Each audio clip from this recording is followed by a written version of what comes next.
Hi friends, welcome to Satya's Lifestyle channel. இன்னைக்கு நம்ம பார்க்க போறது வந்து ஒரு ட்ரிங்க் ரெசிபி தான் பார்க்க போறோம். அதாவது இந்த காஃப், கோல்ட், ஃப்ளூலாம் இருக்கும்போது நம்ம கஷாயம் எடுத்துக்கிட்டா அது உடனே நல்லா ரெடியூஸ் ஆகும். அதுவும் நமக்கு நல்ல ஹெவியா காஃப், கோல்ட் இருக்கும்போது இதை நம்ம எடுத்துக்கும்போது நல்லாவே இது ரெடியூஸ் ஆகும். ஒரு 3 days கண்டினியூஸா இதை எடுக்கும்போது நமக்கு நல்லா குறையும். இந்த கஷாயம் தான் இன்னைக்கு நம்ம பார்க்க போறது. இந்த ரெமெடி ட்ரிங்க் வந்து எப்படி பண்ணலான்றதை பார்க்கலாம். இதுக்கு என்னென்ன இன்கிரீடியன்ட்ஸ் தேவைங்கிறதையும் நம்ம பார்க்கலாம். இந்த கஷாயம் பண்ணுறதுக்கு என்னென்ன தேவைன்றதை பார்த்துலாம். நான் வந்து நல்லா ஒரு பீஸ் வந்து இஞ்சி எடுத்து வச்சுருக்கேன். இது வந்து 2 பேருக்கு பண்ணுற அளவு நான் சொல்கிறேன். இஞ்சி இந்த மாதிரி ஒரு பீஸ் எடுத்து வச்சுருக்கேன். 2 ஸ்பூன் சீரகம் எடுத்து வச்சுருக்கேன். 2 ஸ்பூன் மிளகு எடுத்து வச்சுருக்கேன். ஒரு பட்டை இந்த சைஸில் எடுத்து வச்சுருக்கேன். 6 கிராம்பு எடுத்து வச்சுருக்கேன். கொத்தமல்லி 1.5 ஸ்பூன் கிட்ட நான் எடுத்து வச்சுருக்கேன்.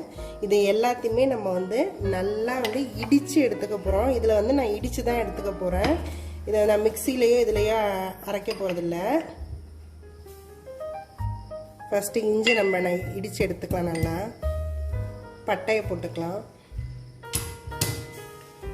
இந்த கிராம்பு அதில் சேர்த்துக்கிறேன். இந்த கொத்தமல்லி இதில் ஆட் பண்ணிக்கிறேன்.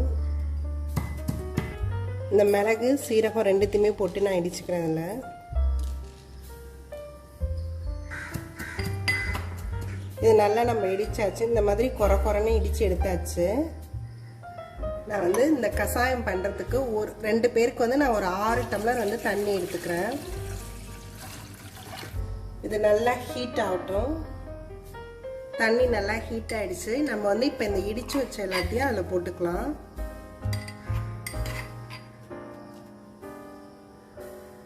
இது வந்து நல்லா கொதிச்சு வரணும்.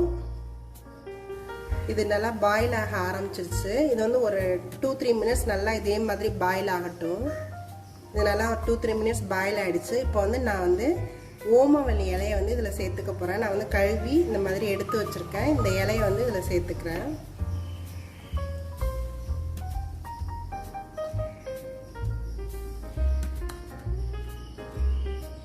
நீங்கள் இந்த ஃப்ரெஷ்ஷாக உள்ள ஓமவல்லி லீவ்ஸ் இல்லை அப்படின்னா ஓமம் கூட நம்ம அந்த இடிக்கும் போதே அதில் ஓமமும் போட்டு இடித்து சேர்த்துக்கலாம். இந்த நல்லா கொதிக்க ஆரம்பிச்சிருச்சு. அடுத்தது வந்து இந்த துளசியே இந்த மாதிரி கழுவி வச்சுருக்கேன். இந்த லீவ்ஸ் வந்து அதில் ஆட் பண்ணிக்கிறேன்.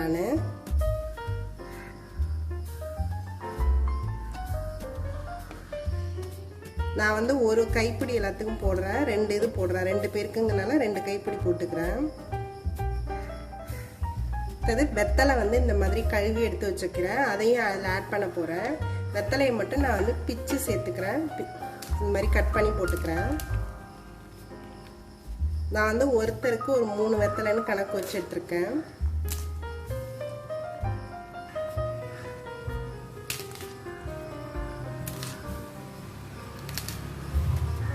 இது எல்லாமே நல்லா ஒரு 5 மினிட்ஸ் நல்லா கொதிக்கட்டும். நான் வந்து அதிமதுரம் வந்து பொடியாக வச்சுருக்கேன். அது வந்து இதில் ஆட் பண்ணிக்கிறேன்.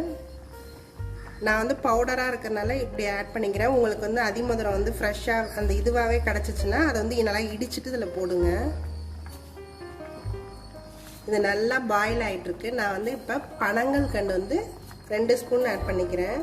அது நம்மளோட விஷ் தான். நல்லா இனிப்பாக வேணும்னா நீங்கள் ஒரு 3 ஸ்பூன் கூட ஆட் பண்ணிக்கலாம். இது நல்லா பாயில் ஆகட்டும். இன்னும் ஒரு 5 மினிட்ஸ். இது நல்லா இப்போ 5 மினிட்ஸ் ஆகிடுச்சு. நல்லாவே இது பாயில் ஆகிடுச்சு. நம்ம 3 டம்ளர் போட்டால் அது வந்து அப்படியே 1 டம்ளராக ஆகிற வரைக்கும் நம்ம இதை நல்லா பாயில் பண்ணணும். இப்போ வந்து நம்ம இதை க்ளோஸ் பண்ணிவிட்டு ஒரு 10 மினிட்ஸ் கழித்து இது நம்ம வந்து ஃபில்டர் பண்ணி எடுத்துக்கலாம். நல்லாவே ஒரு 5 to 10 மினிட்ஸ் நம்ம நல்லா க்ளோஸ் பண்ணி வச்சாச்சு. இது வந்து நல்லா அந்த எக்ஸ்ட்ராக்ட் எல்லாமே நல்லா இறங்கியிருக்கும். இதை வந்து நம்ம இப்போ அப்படியே ஸ்ட்ரெயின் பண்ணி எடுத்துக்கலாம். அதை